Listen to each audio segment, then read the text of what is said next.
Fait qu'on a acheté 25 000 mètres carrés beachfront pour faire des beach bungalows.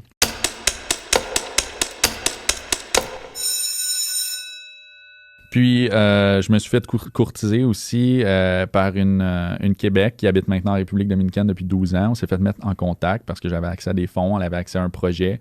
Moi, je suis un gars de flip-flop. Fait que c'est pas compliqué, là. Moi, je veux pas vivre au Québec les mois qu'il fait froid parce que je suis un peu princesse. Donc, l'exotique m'a toujours intéressé. Je suis pas un fan américain, non. Je suis pas un pro-America, donc je voulais pas nécessairement aller en Floride pour ça. Là, les choses ont changé parce qu'on a une situation familiale en République dominicaine l'année passée. Puis il a fallu avec 3 enfants sur 4 à l'hôpital, puis ça a été le chaos. Fait que ma blonde ne trippe pas. Fait qu'il faut reconsidérer les lieux hospitaliers. Et tout ça pour dire que j'ai eu la chance, c'est ça, d'avoir quelqu'un qui était là-bas, Boots Underground République, qui a dit, gars, moi, je vais acheter un terrain sur le bord de l'eau. Je veux faire des bungalows.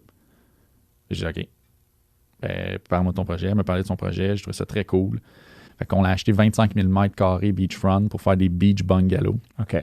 Un projet là, qui va prendre quelques années. En là. République. En République, oui. Puis finalement, j'ai été très excité de ça, peut-être à cause du avec soleil, des palmiers. Des investisseurs, encore avec des prêteurs. Oui, mais en je fait... vais faire exprès, là. OK. Mais encore là, tu sais, c'est des prêteurs que moi, je vais donner un actif peut-être en Ontario, puis moi, je vais aller m'amuser là-bas. OK, c'est ça. Donc, tu peux donner, des fois, quand ils prêtent, ça, c'est l'avantage d'avoir plusieurs actifs. Tu peux dire, OK, je vais stratégiquement utiliser les actifs que j'ai pour dire, OK, mais si tu me prêtes, mais je vais te donner cet actif-là parce que celui-là va être plus rentable pour moi d'avoir X, Y, Z. Ben, donc, aussi parce que les gens sont pas prêts à dire, oui, OK, je prête pour un actif, mais ça ne me tente pas dans la République dominicaine d'acheter un terrain. Oui, exact. Fait que c'est là aussi que faut que tu fasses ton game plan en conséquence. Psychologie aussi, là, je connais moins. J'aime le Canada, la situation politique là-bas. Peut-être que je suis pas au courant, ça me stresse. Je connais pas ça. Qui est très légitime. C'est sûr, ça met des bâtons dans les roues pour certains projets, mais c'est légitime. Donc, je me suis excité, puis finalement, on a acheté le voisin. On a une option sur le voisin, mais qui nous sécurise 111 000 mètres carrés. Mon Dieu. Un projet de 85 à 115 beach bungalows sur une affaire de 10 à 12 ans. C'est une affaire de... ça, c'est next step. Là. C'est sortir de sa zone de confort majeur. Où est-ce qu'on est rendu là-dessus? En fait, ce qui est cool, ça fait un an, les plans 3D sont faits, l'autorisation de la ville est là, l'électricité est rendue sur le terrain, les architectes, sont dans le coup, mais il n'y a aucune maison bâtie. T'sais. C'est ça le next step. Là, les contrats sont faits, on commence la pré-vente peut-être en janvier ou février. Très cool concept. Ma partenaire là-bas est super intelligente. Là. Puis c'est comme éco-friendly. Quelle ville? C'est Rio de Janeiro.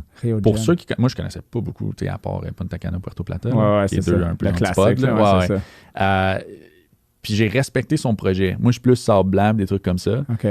Ça, là-bas, c'est un concept un peu plus. C'est à 21 minutes, mettons, de cabareté. Okay. Les gens qui connaissent la République connaissent Cabareté. C'est le kite surf destination, là. Puis même quasiment worldwide. Okay. Il y a comme Espagne, il y a là. Puis, mais c'est rendu beaucoup saturé. Monsieur Georges Coutu, je crois de mémoire, lui est rentré là en 90, puis il a fait une strip de plein d'hôtels, très connu, très bon monsieur.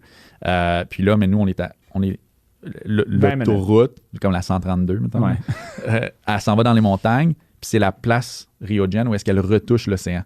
Okay. Donc, dans 10-15 ans, je crois, super bon spot. Faut que ça un peu, mais là, on est avant-gardiste. Là, c'est la liquidité qui joue là-dedans. Parce que là, tu tiens la dette, les prêteurs, eux autres. Ben oui, c'est ça. Souvent, les gens disent que oui, on est chanceux parce qu'on a eu accès à ces capitaux-là, mais moi, il faut que je sorte 800 000 par année. Oui, exact. Minimum. Pour les là, j'ai pas mangé. Là. Exact. Fait que oui, c'est cool mon setup tantôt, mais là, je viens une tangente, puis un peu avec, au début, en fait, dans l'intro, tu parlais peut-être de donner une opinion par rapport à ça. La tangente avec le marché actuel fait que, moi, c'est cool, là, mais il faut que je change mon modèle d'affaires. Que tu penses différemment. Ben oui, parce que, puis mon idéal, en fait, a toujours été de bâtir sur le cash flow, parce que c'est le nerf de la guerre. Okay? Il faut que tu fasses de l'argent, il faut que l'argent rentre pour pouvoir continuer à grandir. Mais là, j'ai beaucoup, pas comble de malheur, mais j'ai axé uniquement sur l'appréciation. Fait que là, c'est cool pour les 2-3 prochaines années parce que je vais être capable de sortir, dans le fond, de l'équité puis tout ça parce que j'ai acheté à rabais. Moi, c'était ça le deal. C'est d'acheter le truc à 530 000, ça valait peut-être 1,1. Fait que déjà là, j'achète toujours à rabais. Un buffer. Exact. j'achète jamais quelque chose que je sais que je pourrais être c'est serré ou à la gorge. Exactement. Pas de marge de manœuvre. Exact. Fait que il faut que je vende à rabais ou autre. Non. Parce que c'est toujours de protéger le capital de mon prêteur. Ouais. Mais là, ceci étant dit, là, je suis dans une position où est-ce que, avec les taux d'intérêt même bancaires qui augmentent, à ce moment-là, le cash flow, il s'en vient réduit. Donc, j'ai très hâte de vendre en République. Il y a des actifs que là, je me vois... Mes partenaires, ils ne veulent pas, là, dans les 3 partenariats que j'ai, mais ils ne veulent pas qu'on vende parce qu'on est rendu à un point où est-ce qu'on leur crée quelque chose puis que là, on est... Tu sais, souvent, je dis cet exemple-là, c'était très imagé, là. Il y a tellement de projets, tellement d'investisseurs que je vois qui s'éparpillent ou qui en font trop. Pas qui s'éparpillent, mais que knowing when to exit is also a classic, a very, very... Tu sais, c'est très, c'est comme un bad trade dans le stock market. Exactement. Tu sais, comme, écoute, on est dans une bonne position. À un moment donné, peut-être on pourrait gagner plus, peut-être, mais à un moment donné, comme investisseur, j'imagine que tu te poses la question, écoute, si j'ai un projet, j'ai fait ça, là, je peux le vendre, je fais 300, 400, 500% de profit. Oui, je pourrais peut-être faire 1000%, mais je pourrais aussi perdre beaucoup, là.